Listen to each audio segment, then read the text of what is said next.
Os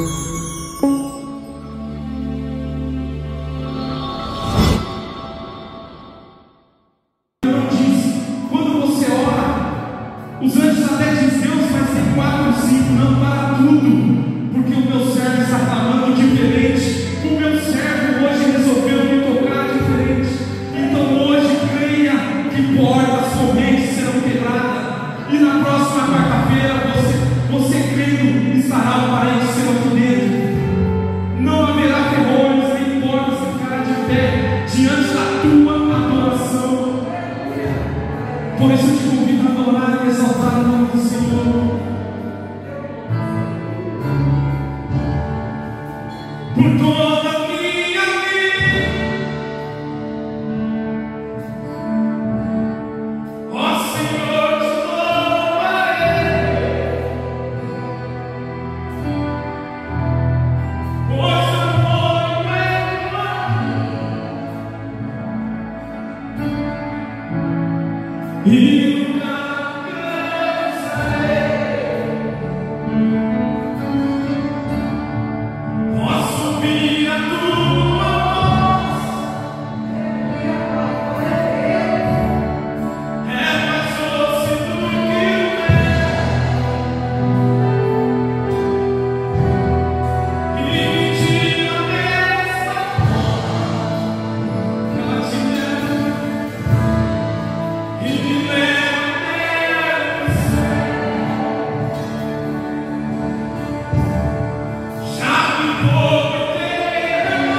continua aberta pela união, pelo amor dos obreiros da igreja e de todos nós que contribuímos. E eu creio, irmãos, que Deus tem coisas grandes e maravilhosas cada vez mais na vida dos levitas, na vida dos pastores, nas nossas vidas, quando a gente tem o coração voltado a Deus e abençoa a obra do Senhor. E quanto mais a gente abençoa, o Senhor nos abençoa também, não nos deixa faltar nada. Eu creio nisso, irmãos. Antigamente eu não entendia o valor de dizimar e ofertar.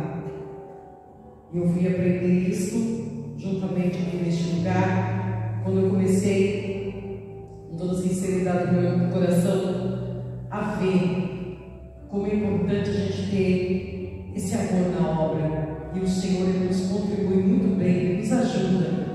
E quando a gente pensa que a gente não vai conseguir assim, lidar as nossas contas, nossas dívidas, às vezes até sobra. Isso é amor que Deus tem para as nossas vidas. Não nos faz falta. Então, você que nessa noite trouxe o seu dízimo, a sua oferta, venha aqui contribuir no altar do Senhor, amém?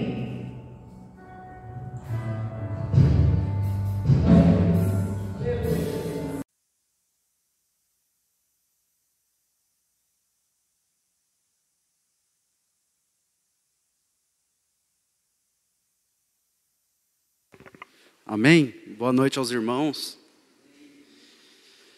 Feliz de mais uma vez estar na casa do Senhor, podendo falar da palavra. Hoje o Senhor tem uma palavra ao nosso coração, amém? Irmãos, João capítulo 15, Evangelho segundo João. O Senhor colocou essa palavra ao meu coração, eu estava meditando já, depois que o pastor fez o convite, e ali procurando diversos textos ali, orando a Deus. Pensei em falar em alguns temas, mas... Obrigado, irmã. O Senhor me trouxe essa palavra ao coração. Talvez hoje seja a última mensagem do ano que eu prego. Então, por isso eu escolhi essa mensagem. Amém?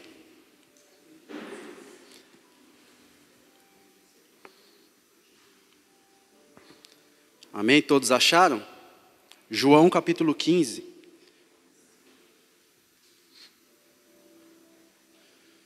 João capítulo 15 diz assim: Eu sou a videira verdadeira, e meu pai é o agricultor. Todo ramo que, estando em mim, não der fruto, ele o corta, e todo o que dá fruto, ele limpa, para que produza mais fruto ainda. Vós já estáis limpos pela palavra que vos tenho falado. Permanecei em mim, e eu permanecerei em vós. Como não pode o ramo produzir fruto de si mesmo, se não permanecer na videira, assim nem vós o podeis dar, se não permanecerdes em mim. Eu sou a videira, vós os ramos. Quem permanece em mim e eu nele, esse dá muito fruto, porque sem mim nada podeis fazer. Se alguém não permanecer em mim, será lançado fora, à semelhança do ramo, e secará. E o apanham, lançam no fogo e o queimam. Se permanecerdes em mim, as minhas palavras permanecerem em vós, pedireis o que quiserdes e vos será feito. Nisto é glorificado o meu Pai, em que deis muito fruto. Assim vos tornareis meus discípulos. Amém? Pode se assentar. Senhor, nós te damos graças mais uma vez pela tua palavra, pela tua bondade, ó Deus, de nos revelar a tua palavra. Nós pedimos nesta noite que o Senhor venha, através do Teu Espírito Santo, falar ao nosso coração, que o Senhor possa trazer compreensão, Senhor, acerca da Tua palavra, luz, e que o Senhor possa arder os nossos corações, Pai. Em nome de Jesus eu te peço. Amém. Amém, irmãos? João é o evangelho dos 4 que eu mais gosto. Amém? Esse evangelho, o capítulo 14... capítulo 15 e o capítulo 16, como já disse da outra vez, é conhecido como as últimas instruções, porque foi quando Jesus instruiu ou ensinou os discípulos antes da crucificação. Então é conhecido como as últimas instruções. No capítulo 12, Jesus aqui encerra a sua pregação para a multidão, e ele agora se dirige aos discípulos. Capítulo 12, ele tem a entrada triunfal. No capítulo 13, ele está no cenáculo, lavando os pés dos discípulos. E no capítulo 14, ele começa a revelar para os discípulos que será entregue nas mãos dos pecadores. Então Jesus, ele começa dizendo no capítulo 14, não se turbe o vosso coração, credes em Deus, credes também em mim. O Senhor está aqui, o Senhor Jesus está consolando, confortando o coração dos discípulos. É como se Jesus estivesse dizendo, até aqui eu vim com vocês, daqui em diante vocês irão sozinhos. E no versículo 31 do capítulo 14, Jesus, ele diz assim, levantai-vos e vamos daqui. Ou seja, Jesus está no cenáculo. E ele agora sai com os discípulos e alguns entendem que no meio do caminho Jesus se depara com uma vinha, um pé de uva. E ao se deparar com essa vinha, Jesus usa uma metáfora para ensinar os discípulos, para mostrar uma doutrina para os discípulos. E ele então começa a falar, eu sou a videira verdadeira. Para nós entendermos o que Jesus está querendo dizer, quando ele afirma ser a videira verdadeira. A primeira vez que aparece uma videira na Bíblia, foi lá em Gênesis capítulo 9. Quando Noé, depois do dilúvio, ele planta uma vinha. Gênesis capítulo 9, versículo 20. Noé plantou uma vinha e ali ele se embebedou com aquela vinha. Domingo passado foi pregado sobre o dilúvio. O que aconteceu? Deus, por juízo, mandou o dilúvio. E o dilúvio inundou a terra. Da mesma maneira em Gênesis 1, que a terra era coberta por água e o Espírito pairava sobre as águas, da mesma maneira aconteceu com Noé. Quando ele soltou aquela pomba, a pomba simbolizando o Espírito Santo, ela pairava sobre as águas. E ela traz um ramo de oliveira, que simbolizava Israel. Assim era Noé. Noé era uma espécie de segundo Adão. Porque nós vemos no capítulo 1 e versículo 27, diz assim, ó, e criou Deus o homem, aqui é Adão, e criou Deus o homem à sua imagem, e a imagem de Deus o criou, homem e mulher. Versículo 28, e Deus os abençoou, e Deus lhe disse, frutificai, multiplicai-vos e enchei a terra, sujeitai-a e dominai sobre os peixes, as aves, sobre o céu, sobre todos os animais. Aí lá no capítulo 9 de Gênesis, o Senhor, Gênesis capítulo 9, versículo 1, falou as mesmas palavras para Noé. Ele diz, e abençoou Deus a Noé e a seus filhos e disse, frutificai, multiplicai, enchei a terra e dominai os animais. Então Noé aqui é uma espécie de segundo Adão. É como se Deus estivesse dando um restart. Deus estava restituindo novamente o que foi feito lá com Adão. E esse homem estava fazendo isso através de Noé. Então Noé aqui o que ele faz? No capítulo 9, no versículo 20, ele planta uma vinha. Era como se Noé estivesse tendo uma ação prática da restauração do Éden, ao plantar uma vinha. Então a vinha até aquele momento simbolizava a restauração. A segunda vez que aparece uma vinha é no Salmo 80, está escrito, Salmo 80, versículo 8, trouxeste uma vinha do Egito e lançaste fora os gentios. A primeira vinha eram os judeus, a primeira vinha do Senhor era Israel. Só que no capítulo 5 de Isaías, o Senhor diz, agora cantarei ao meu amado o cântico do meu querido a respeito da sua vinha. O meu amado tem uma vinha no outério fértil, e cercou-a e limpou-a de pedras, plantou-a de excelentes vides e edificou no meio dela uma torre, e também construiu nela um lagar, e esperava que desse uvas boas, porém só deu uvas amargas, uvas bravas. Agora, pois, ó moradores de Jerusalém e homens de Judá, julgai, peço, entre mim e a minha vinha. Que mais se podia fazer a minha vinha, que eu não tenha feito? Porque, esperando eu que desse uvas boas, veio a dar uvas bravas. Porque a vinha do Senhor dos Exércitos é a casa de Israel, e os homens de Judá são a planta das suas delícias. Então a primeira vinha era Israel. Só que quando o Senhor foi colher os frutos de Israel, só tinham frutos amargos, frutos azedos. Israel não cumpriu com o seu papel estabelecido.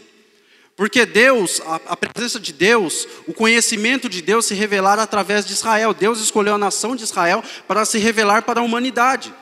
Só que Israel não cumpriu com o seu papel, eles desobedeciam a Deus constantemente. Então Jesus agora aparece e diz, eu sou a videira verdadeira, Eu sou a verdadeira restauração. Eu sou aquele que cumpre a vontade do Pai verdadeiramente. Eu sou a videira verdadeira. Então Jesus aqui, ele está dizendo que ele veio cumprir aquilo que Israel não pôde fazer. E ele diz que o Pai é o agricultor, ou seja, o Pai é o cuidador da vinha, o Pai é o responsável, é a causa dessa ação. E agora começa o texto dizendo, versículo 2: todo ramo que estando em mim e não der fruto, ele corta. Ou seja, tudo demanda de Cristo. Nós vemos aqui o Senhor falando: sem mim nada podeis fazer. Romanos capítulo 11 diz: porque dele, por ele, por meio dele são todas as coisas. Tudo é por meio de Cristo. Você crê? Filipenses capítulo 2, versículo 13. É Deus que opera em vós, tanto o querer quanto o efetuar. Tudo provém de Deus. Tudo provém da vinha. Tudo provém da videira. E ele diz: aquele ramo que está em mim não produz fruto, ele o corta.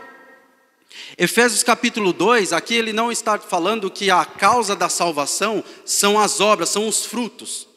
Frutos aqui são resultados, porque Efésios capítulo 2, versículo 8 diz: pela graça sois salvos por meio da fé, e isto não vem de Deus, é dom de vós. Versículo 9, não vem das obras para que ninguém se glorie. E agora o versículo 10, porque somos feitura sua, criados em Cristo Jesus para as boas obras.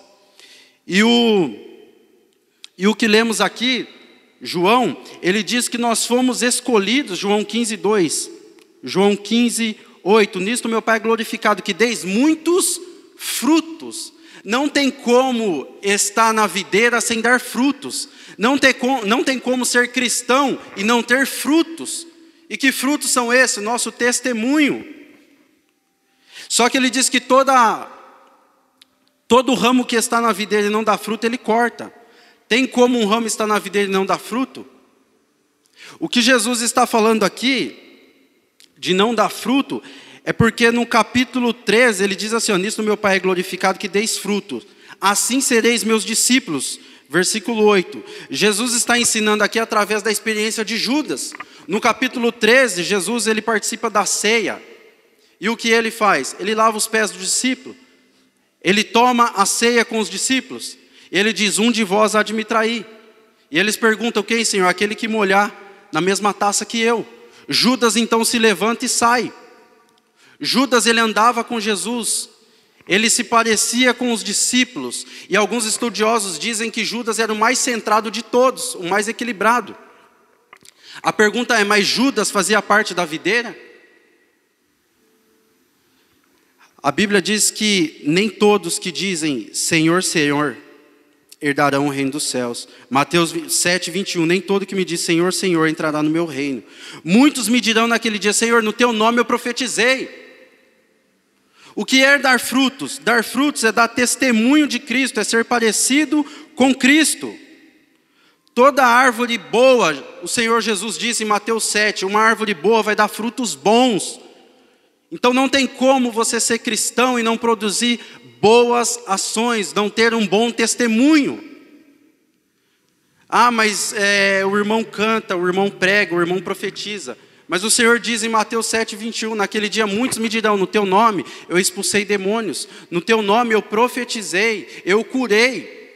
Ser cheio do Espírito Santo, frutificar, dar testemunho, glorificar a Deus, é ter bom testemunho. São frutos, não ações espirituais, porque isso até o diabo faz. Ele diz: naquele dia muitos dirão: no teu nome expulsei demônios. Dar frutos então não é falar repleplé. Dar frutos é na sua casa com a sua esposa. Dar frutos é o seu comportamento no seu trabalho, na sociedade. Porque a Bíblia diz em Gálatas capítulo 5, o fruto do Espírito: benignidade, longanimidade, domínio próprio. Isso é dar frutos, isso é ser cheio do Espírito Santo. Não que os dons não façam parte, mas o principal é o testemunho. O que é o Espírito Santo? Ele é Deus, é a terceira pessoa da Trindade. Então ser cheio do Espírito Santo é ser cheio de Deus, é ter os atributos de Deus. Então aquele que está em mim e não dar frutos, ele corta. Isso aconteceu com Judas. Judas saiu de lá. E o apóstolo João, ele escreve no capítulo 2 de 1 João, versículo 19, eles saíram do nosso meio porque não eram dos nossos, porque se fossem, permaneceriam. Às vezes nós vemos pessoas que têm aparência muito forte de cristão, nós vemos essa pessoa todos os dias na casa do Senhor, e depois essa pessoa está simplesmente no mundo, agindo como os demais, fazendo tudo o que dá na telha. E aí perguntamos, nossa, mas esse daí não estava enxertado na videira, não era cristão? Será que estava mesmo enxertado na videira? Porque o apóstolo João, ele diz, aquele que está em Cristo, esse daí permanece. E a palavra de Deus diz que o que não dá fruto, o que ele faz? Ele corta. Ele corta, e uma videira depois de cortada, o seu galho, o seu ramo não serve mais para nada. A única coisa que ele serve é para quê? Para ser cortado e jogado no fogo. Toda a vara em mim que não der fruto, tira e limpa, e aquela que dá fruto para que dê mais fruto. E aquela que não der, lança no fogo. Mateus 3,12 diz, em sua mão ele tem a pá e limpará a sua eira, e recolherá no celeiro o seu trigo e queimará a palha com fogo, e nunca se apagará. Apocalipse diz, 20,14, que ele lançará no inferno o diabo e os seus adeptos. Mateus 25,41, então dirá também aos que estiverem à sua esquerda, apartai-vos de mim, malditos, para o fogo eterno. Eu sei que tem pessoas que não gostam de falar do inferno, mas o inferno é uma realidade. Nós temos que falar. Você sabe quem mais falou do inferno na Bíblia? Jesus. Pode pesquisar, estudar. Todos os escritores da Bíblia, quem mais falou do inferno foi Jesus. E às vezes nós vemos pessoas falarem assim, não, tem que pregar como Jesus pregou. Só que as pessoas só querem o amor. Mas Jesus foi o que mais falou do inferno. Jesus estava aqui chamando a atenção dos discípulos, olha, vocês têm que continuar dando frutos, porque se não derem, vocês vão se secar. Porque se você cortar um galho, um ramo e tirar ele de uma árvore, o que acontece? Ele seca.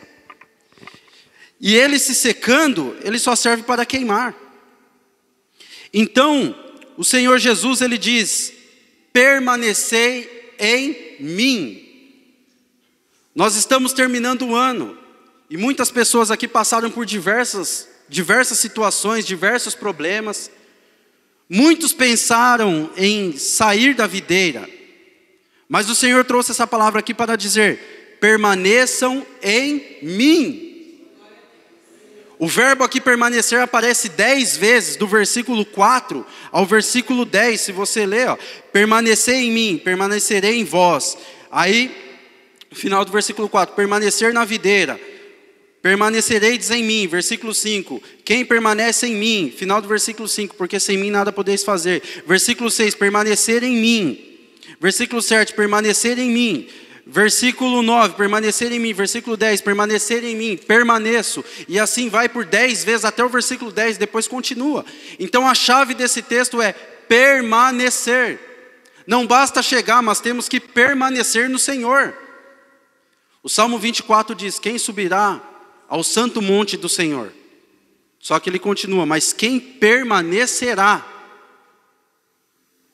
As pessoas passam pela porta estreita, mas se esquecem que tem um caminho para seguir. E o caminho, ele é estreito também. Então nós temos que permanecer. E o Senhor diz assim que todo aquele que não dá fruto, ele corta, mas os que dão fruto, os que dão frutos, o que ele faz? Ele poda. Ele poda para que dê mais frutos ainda. O que é podar aqui é limpar. O Senhor limpa. E ele mesmo explica a maneira que ele limpa. Há duas maneiras, segundo Charles Spurgeon. Primeiro, os problemas, as adversidades das nossas vidas, elas estão sempre nos podando, sempre nos colocando no nosso lugar. Porque se o Senhor não nos limpar, irmãos, o que acontece? Nós estamos ainda com um pecado dentro de nós. A Bíblia diz que há uma luta constante entre carne e espírito. Então, constantemente, a nossa carne, ela quer o pecado. Então o Senhor, Ele vem e nos limpa. O apóstolo Paulo, lá em 2 Coríntios, capítulo 12, ele diz que foi colocado um espinho na carne, doloroso. Poda é com faca, é com alicate. Poda é dolorido. Poda dói.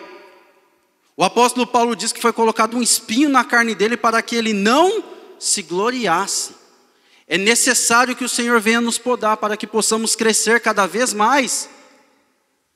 Só que essa poda e essa frutificação, os frutos também, eles são, como se diz, eles são progressivos, não são da noite para o dia.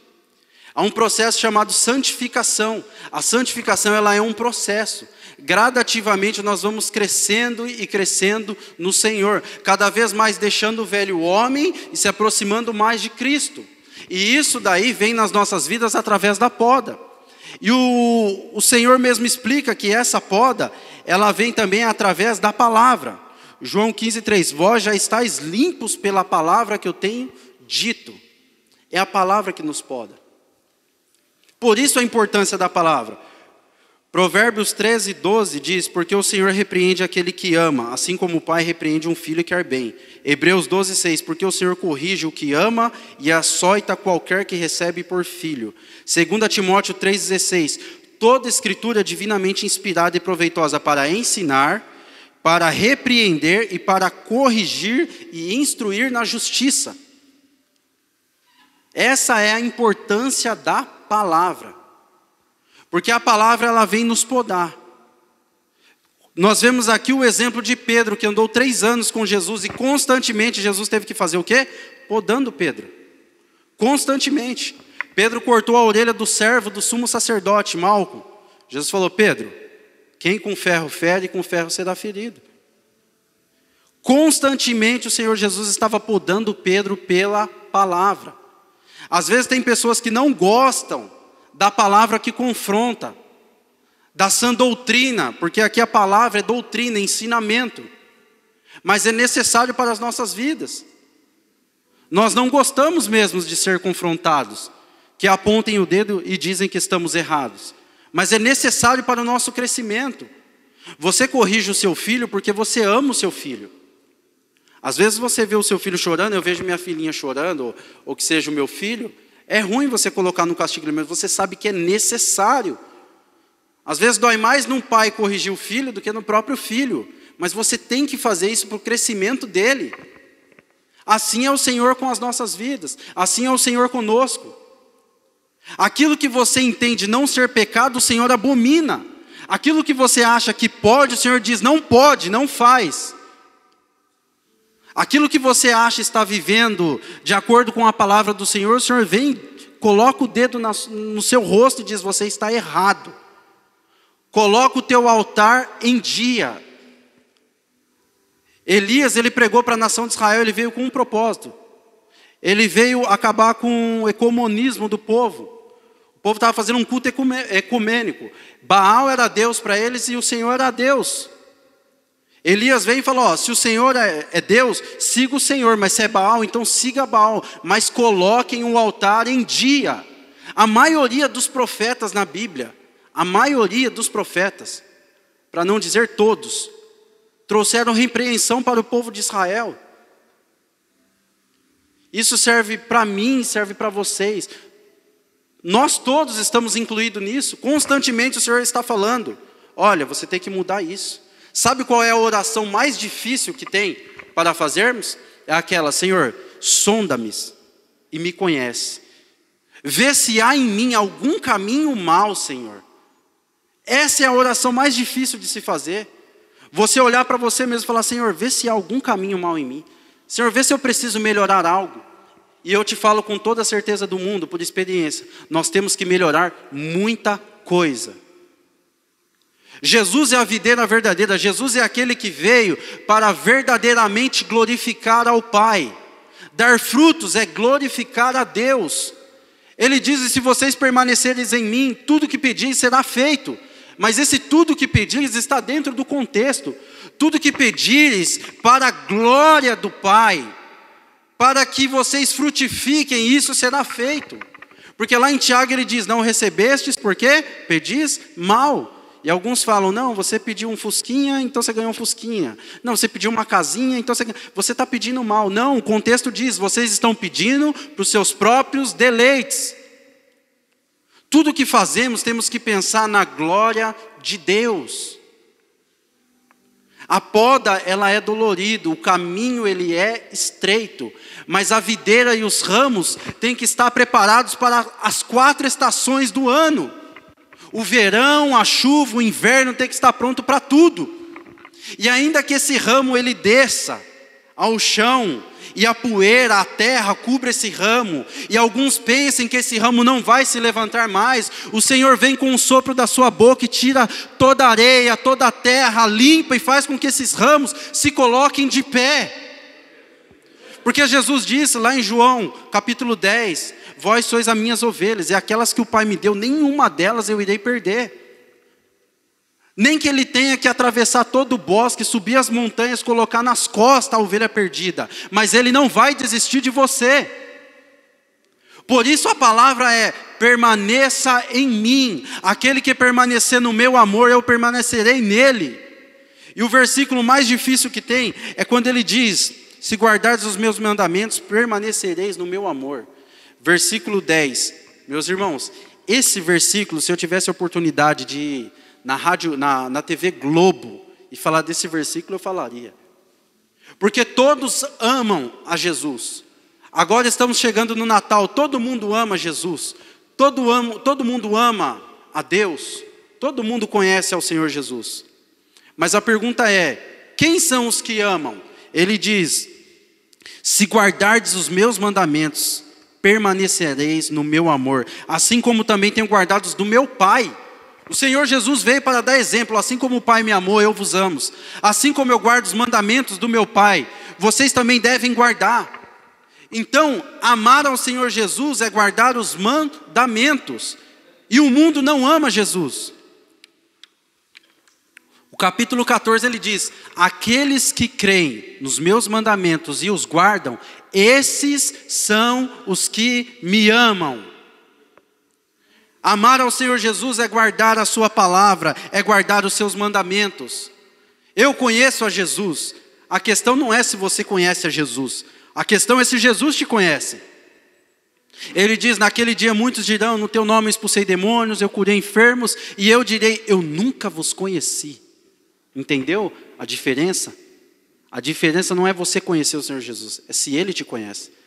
Se você chegar lá em Brasília e falar assim, eu conheço o presidente Jair Bolsonaro, eu conheço lá na Casa Blanca, eu conheço o John Biden, e falar para o segurança, eu quero entrar porque eu conheço. O segurança vai falar, não, peraí, eu vou perguntar se ele te conhece. Você só entra se ele te conhecer. Entendeu a lógica? Não é a questão de você conhecer Jesus, a pergunta é, o Senhor Jesus te conhece?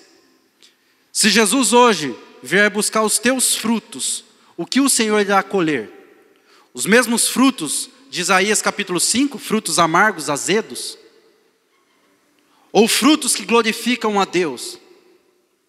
Os dias são difíceis, irmãos. Nós estamos vivendo dias difíceis e o Senhor Jesus, ele disse que, ele continua dizendo que, versículo 18, se o mundo vos odeia, sabei que primeiro que vós odiou a mim.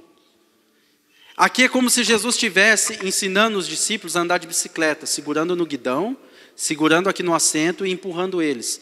E aqui do capítulo 14, 15 e 16 é como se Jesus falasse, olha, até aqui eu segurei vocês, agora vocês vão pedalar sozinhos. Então Jesus sempre está ensinando com palavras e com exemplo, do mesmo jeito que eu amo o Pai, que o Pai me amou, eu vos tenho amado, do mesmo jeito que eu obedeço o Pai, vocês têm que me obedecer. E agora ele diz, se o mundo odeia vocês, entendam, eles odiaram primeiro a mim. E ele diz, não tem, se odeiam o Senhor, quanto mais os servos. Uma das marcas da igreja, meus irmãos, é a perseguição, não tem como. Se o mundo vos odeia, nós estaremos enxertados em Cristo e nós passaremos por perseguições, por calúnia, por difamação, por chacota. Agora nós vimos agora a esposa do presidente que glorificou a Deus e falou ali algumas línguas, pronto, o mundo veio abaixo, virou chacota. Essas pessoas que amam a Deus, essas pessoas que amam a Jesus, certa vez me falaram assim, nossa, que lindo, eu vi uma cantora de forró cantando um louvor para Deus, nossa, eu imagino Deus no trono, nossa, a felicidade de Deus receber essa adoração. Aí me mostraram, falaram assim, nossa, eu vi a cantora tal, cantando um louvor para Deus, a felicidade de Deus. Acho que ele ficou até de pé no trono para receber adoração. Blasfêmia, heresia. Deus não recebe esse tipo de adoração. Porque no capítulo 14 ele diz, o Espírito da verdade, que o mundo não pode receber. O Espírito da verdade que o mundo não pode receber. E no capítulo 3, falando para a mulher samaritana, Jesus diz, o Pai procura aqueles que o adorem em espírito e em verdade. Então para adorar tem que estar em espírito e em verdade. E o mundo não possui o espírito da verdade. O mundo não pode receber. As pessoas têm uma falsa impressão, como se Deus fosse mendigo de adoração. Deus está com um chapéu, me adore, me adore. A Bíblia diz no Salmo 19 que o universo e a criação proclamam a glória de Deus. As estrelas louvam ao Senhor. A criação o tempo todo está nos mostrando que tem um Deus poderoso, um Deus de infinita sabedoria. A criação glorifica a Deus. O livro de Salmos diz que as baleias, os peixes glorificam a Deus. E no capítulo 12 de João, quando ele entra, as pessoas começam a balançar os ramos e dizer, Hosana nas alturas, bendito que vem no nome do Senhor. Os invejosos dos fariseus e judeus começam a cutucar uns aos outros e falam, será que Jesus não vai repreender? Falar para eles pararem de adorar? Jesus fala, se eles não clamarem, as pedras clamarão. O Senhor vai ser glorificado de qualquer maneira. O Senhor não precisa da adoração mundana. Deus está feliz porque existe uma diferença. Eu ia pregar sobre isso certa vez. Já tem uns 4 anos que eu estou estudando, lendo sobre a mulher samaritana, mas Deus ainda não falou que era o momento. Mas existe uma diferença sobre adoração e adorador. O pastor Eliel, que veio pregar aqui a primeira vez, foi pastor, ele pregou e eu fico muito feliz quando o pastor David, eles pregam e você vê que a palavra de Deus ali, ela se completa, sabe? E ele falou algo muito interessante, que eu já vinha estudando também. Adoração é uma coisa, adorador é outra. Ser adorador é um estilo de vida. Adoração, qualquer pessoa pode prestar uma adoração, cantar uma música que exalta ao Senhor. Mas o que Deus está procurando são verdadeiros adoradores. Certa vez, Martinho Lutero, ele pregou para um sapateiro. Aí ele pregou para um sapateiro e esse sapateiro ficou empolgado, porque ele havia sido salvo. E todos nós sabemos que quando conhecemos o Evangelho, a gente quer colocar um folhetim no bolso, quer pregar no trem. Eu ia de terno para a escola, meu apelido era pastor, eu queria pregar para as pessoas, eu tinha 12 anos. E era aquela, sabe irmãos, aquela coragem do primeiro amor que nós precisamos permanecer nesse amor, nessa coragem, nessa ousadia. Então ali aquele sapateiro empolgado falou, senhor Martinho, como que eu faço para glorificar mais a Deus? Eu quero glorificar a Deus. Martinho Lutero olhou para o sapateiro e falou assim, faça um bom sapato e venda por um preço justo e você estará glorificando a Deus. Então verdadeiros adoradores são aqueles que têm um estilo de vida que glorifica o Senhor. São aqueles que dão frutos. João Batista ele diz, produzir pois frutos de arrependimento. Arrependimento não é algo momentâneo. Metanoia, a gente mudou a nossa mente, pronto. Arrependimento é algo constante. Todos os dias estamos nos arrependendo de algo. O Senhor, Ele quer a verdadeira adoração. O Senhor Jesus, Ele diz que o verdadeiro fruto que nós damos é aquele que glorifica o Pai. Não são as pessoas que dizem amar a Deus e as suas atitudes demonstram outra. Como Paulo escrevendo a Tito, ele diz, Tito, eles dizem amar ao Senhor, mas as suas atitudes demonstram outra coisa. E outro texto para enfatizar que esses cantores agora que querem misturar o santo com o secular, hoje canta que Jesus é bom, que Jesus é lindo, que Ele me ama. Amanhã está no carnaval, amanhã está descendo com cerveja na mão, bebendo, cantando imoralidades, prostituição. Sabe o que o Senhor diz lá em Amós capítulo 20? Isso é bom para todos os músicos, eu sou também. Todos os músicos que fazem parte da casa do Senhor, todas as pessoas que cantam, que tocam. Eu quando vi esse texto, eu fiquei assim, espantado. Porque o Senhor Deus, Ele diz para Israel, Amós capítulo 5, versículo 20, a partir do versículo 20. Eu não tenho prazer nos seus sacrifícios, as suas melodias, os seus cânticos não me dão prazer nenhum. Cessa o estrépito dos seus cânticos, pois eu não ouvirei. Sabe quem é de Israel? A nação eleita, escolhida por Deus.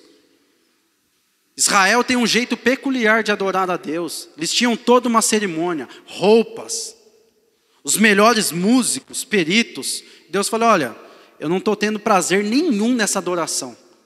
Por que não estou tendo prazer? Porque tem pecado no meio do povo.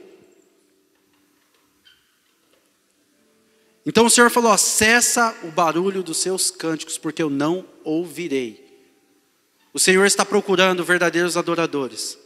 Que possamos adorar ao Senhor, que possamos buscar a face do Senhor, pedir para que o Senhor nos ajude, para que o Senhor nos limpe, nos pode, para que possamos dar mais frutos.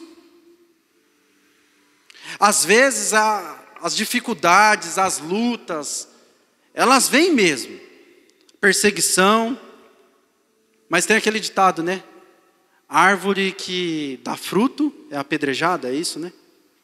Árvore que não dá fruto não é apedrejada. Então aquele cristão que a vida dele, mais uma vez, esses cristãos que são 99% santo e 1% vagabundo, esses cristãos, eles não têm esse problema de serem apedrejados, de serem perseguidos. Por quê? Porque eles não estão enxertados na videira. Eles não guardam a palavra, como disse Jesus no versículo 10. E Jesus, ele continua, agora, dando as últimas instruções para os seus discípulos. João capítulo 16, no versículo 20. Ele diz assim, ó. Na verdade, vos digo que vós chorareis e vos lamentareis, e o mundo se alegrará. E vós estareis triste, mas a vossa tristeza se converterá em alegria. Está vendo aqui o que o Senhor diz? Como que esse mundo pode amar o Senhor e odiar a sua noiva? Jesus contou a parábola, que certo homem tinha uma vinha, e ele deixou seus servos cuidando da vinha, e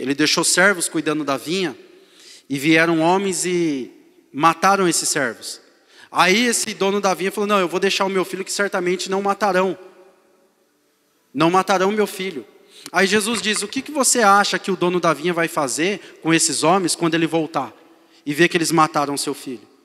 Assim é o Senhor, quando ele voltar. E o mundo, ele diz amar ao Senhor, mas ele odeia a igreja, porque o Senhor está falando no versículo 20, vocês se lamentarão e chorarão, e o mundo se alegrará. Quando a igreja chora, o mundo se alegra. Quando a igreja se alegra, aí que o mundo e as trevas se levantam contra a igreja. E Jesus continua no versículo 21. A mulher, quando está para dar à luz, sente tristeza, porque é chegada a sua hora. Mas depois de ter dado à luz a criança, já não se lembra da aflição, pelo prazer de haver nascido um menino no mundo. Assim também vós agora, na verdade, tendes tristeza, mas outra vez vos verei, e vosso coração se alegrará, e a vossa alegria ninguém a tirará. Mulher aqui sabe melhor do que nós, os homens. A minha esposa, quando foi para ter bebê, de parto normal, de cesárea já foi aquela tensão. De parto normal, irmãos, meu Deus, eu estava mais nervoso. Eu não ia conseguir ver o parto, a tensão que ela estava. O medo, a preocupação. E eu estava mais nervoso ainda, eu acho, mas a tensão da dor do parto, contração, falando que estava com contração, diz que é uma dor insuportável, diz que é a pior dor que já sentiu na vida. Então Jesus ele faz essa comparação. Uma mulher quando está para dar à luz, ela sente aflição, ela sente medo, pavor.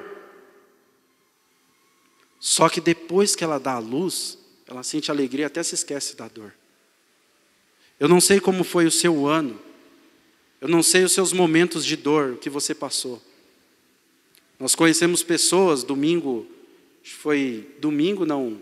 ontem, né, pastor? O pastor precisou ir num velório. Domingo. Repentinamente, o esposo de uma tia minha, de consideração, ele faleceu da noite para o dia. Então, assim, nós vemos que evangelho, ele tem choro, ele tem dor, ele tem tristeza. Mas da mesma maneira que o Senhor falou que quando essa dor, essa tensão, essa aflição, ela passa e vem alegria, assim também será conosco. Talvez você chorou durante o ano todo, mas eu quero te dizer, permanecer na videira. O ano ainda não acabou. E ainda que esse ano não venha a ser de alegria para você, você ainda não venha se alegrar. Ano que vem é outra história. Mas o segredo é permanecer em mim. Porque se você não estiver em Cristo, Ele mesmo diz, nada podeis fazer. E esse nada podeis fazer, eu entendo que engloba tudo. A questão que falamos de adorar ao Senhor, de glorificar o Senhor. Nós temos que estar em Cristo e permanecer é o segredo. Ele diz que a mulher, depois que pega a criança, ela não se lembra mais da dor. E ele diz para os discípulos, vocês outra vez me verão. Vocês irão me ver novamente e a sua tristeza se tornarão em alegria. Depois da ressurreição, eles viram o Senhor novamente. E agora eles estão com o Senhor. E nós aqui estamos passando por momentos difíceis e muitos passam por momentos mais difíceis ainda. Mas essas dificuldades, essa tristeza se tornará em alegria e ninguém poderá tirar essa alegria. E o Senhor termina, fique de pé, versículo 33. O Senhor agora do capítulo 16 ele diz, tenho-vos dito isto para que em mim tenhais paz. No mundo tereis aflições, mas tende bom ânimo. Eu venci o mundo. Mais uma vez, Jesus não está ensinando somente com palavras, mas com exemplo. Ele está dizendo, olha, eu passei por coisas piores do que vocês estão passando ou vão passar. E eu venci o mundo. Por isso vocês têm que ter bom ânimo, alegria. Irmãos, evangelho, o Senhor é um Deus que derrama bênçãos sobre as nossas vidas. O Senhor é um Deus infinito em riquezas e bondade. Mas nós temos os nossos dias maus. Todos nós temos o nosso espinho na carne. Só que a diferença dos que estão na videira e os que não estão, do justo e dos ímpios, são aqueles que permanecem. A palavra do Senhor hoje então talvez você não se lembre de tudo que foi dito aqui, mas lembre somente de uma coisa: permanecei na videira, porque Ele mesmo disse, nada podeis fazer. E Ele disse que Ele falou todas essas coisas para que a nossa alegria fosse plena, porque dele tivéssemos paz. Jesus, Ele é a videira, não somente a videira, Ele também é o fruto, pois Ele foi moído. A Bíblia diz em Isaías 53 que Ele foi moído, transpassado pelas nossas transgressões. E assim como a uva é pisada e escorre o seu suco, Jesus foi moído e o seu sangue escorreu naquela cruz, por mim e por você. Esse é o maior motivo que temos para permanecer no Senhor. Então nesta noite a palavra é, permaneça no Senhor, aplauda o Senhor Jesus e glória a Deus.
todas as nossas atitudes, em todos os nossos olhares, em tudo aquilo que nós falarmos.